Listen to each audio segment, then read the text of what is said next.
The Ottoman Empire, one of the greatest empires in history. And among the continents, it was the Ottoman Empire that held power during that time. And do not forget that among the walls of this empire, in the dark chambers, nameless shadows roamed. In those days, the dagger that was drawn out of its sheath was not put down until it was stained with blood. The executioners did not feel any regret for their actions. And because of the things they did, they were haunted by sleeplessness and nightmares, unable to hold on to the accounts of the fingers they cut off and the legs they broke. In those times, it was referred to as a dark period for the sinners who lived during the rule of the Ottoman Empire. If you are ready, let's take a look at the past. The Ottoman Empire carried out extremely inhumane tortures.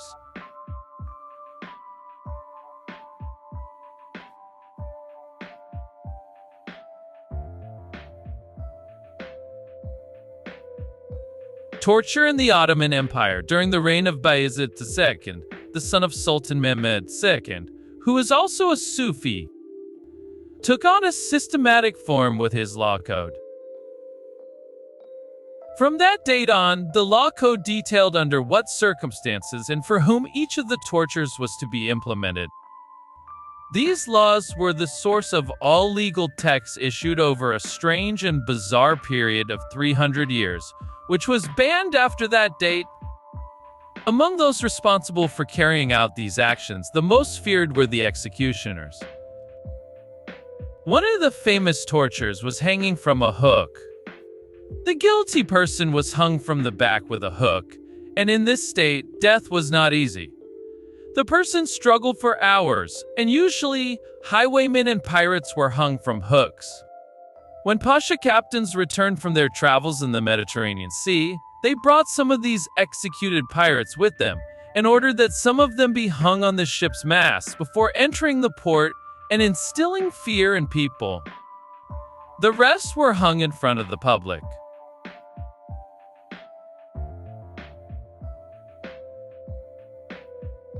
The next torture was called stretching on 4 nails. This torture was used for highwaymen and spies. The criminal was tightly tied in a squatting position, and their shoulders and buttocks were cut with a knife, and in these areas, large candles made of fat were placed. The condemned person was then placed on a camel and paraded around the city, and if the person did not die from this torture, they were hung the next afternoon. Another example of torture that was very gruesome was beheading the person and placing their head next to their body in a very hot container, showing their lifeless body one last time. From a scientific perspective, the head, once detached from the body, has the ability to see for a few seconds, but at that time, it was believed that using this method would prolong this ability.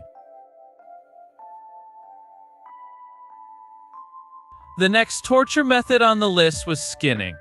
This torture had different variations.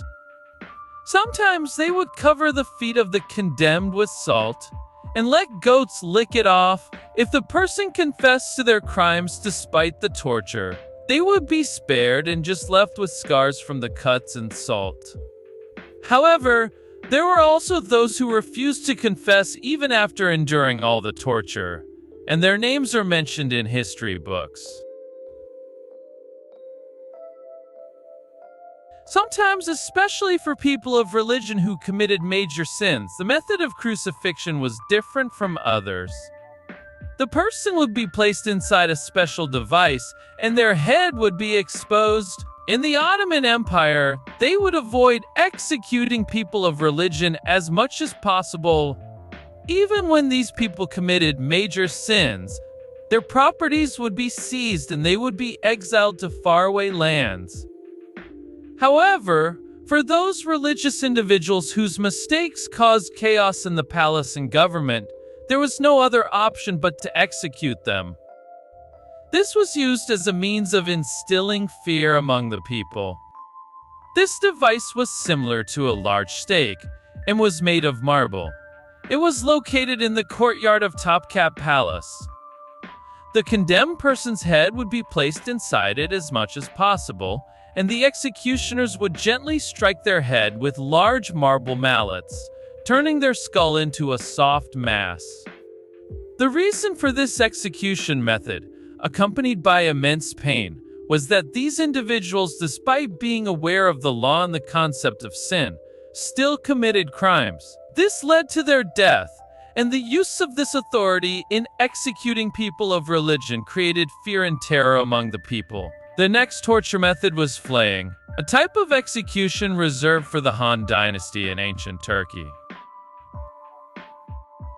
According to their traditions, the blood of the members of the Han dynasty was sacred, and not a single drop of it could be spilled on the ground.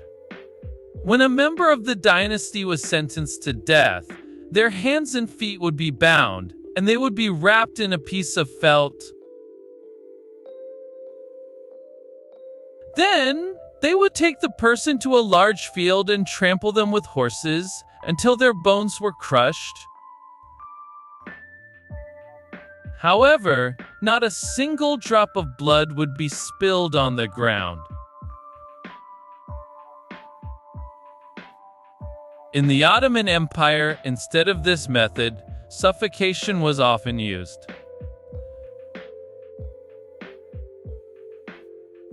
Political prisoners would be suffocated with rope soaked in oil.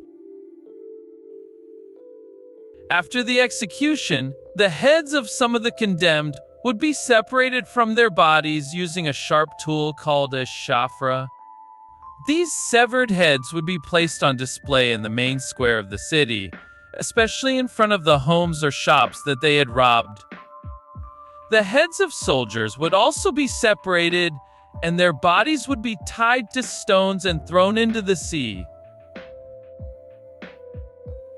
During times of war, to teach a lesson to spies, a molten lead bullet would be poured into their ears or mouth, and it would solidify in their stomach.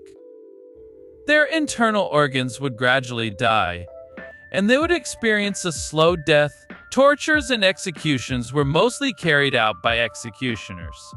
The word executioner is derived from an Arabic word meaning whip and lash, and many executioners were slaves. In order to prevent them from speaking, their tongues were cut off. That is why executioners were proficient in sign language and did not wear the traditional black and simple clothing as depicted in movies. Instead, they dressed like regular people but always carried their torture tools with them.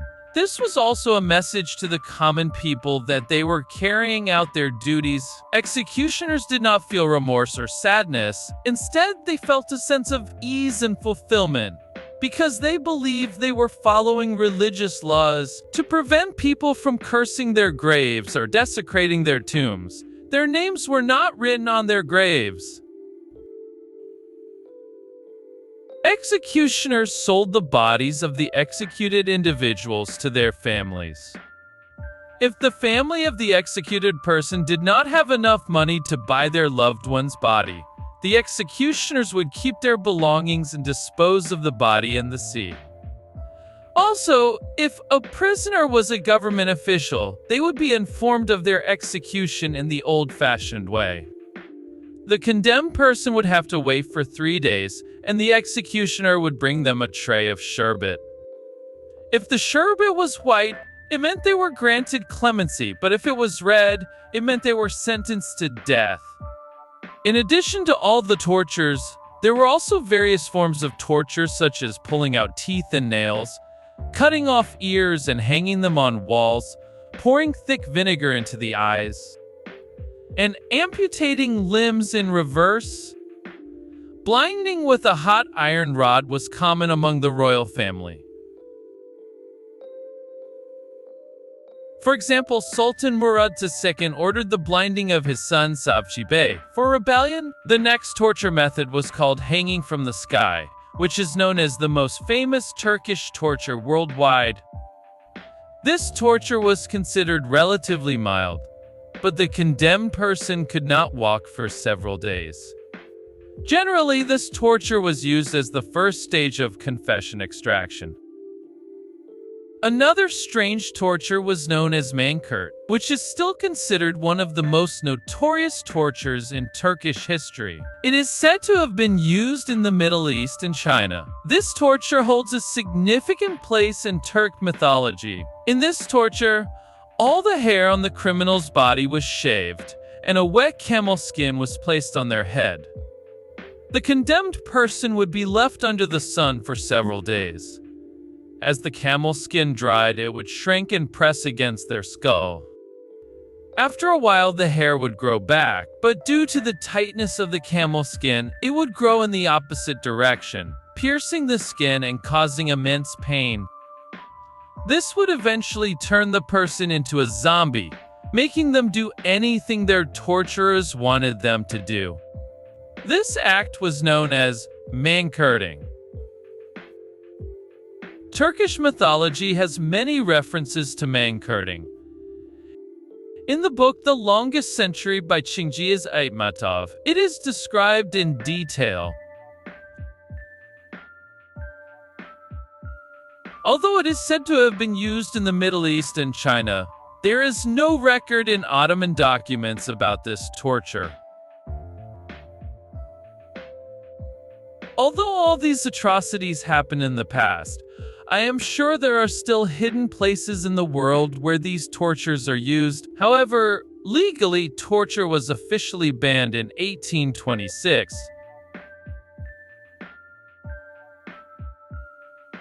In your opinion, which type of these tortures was more terrifying? Please write your thoughts in the comment section.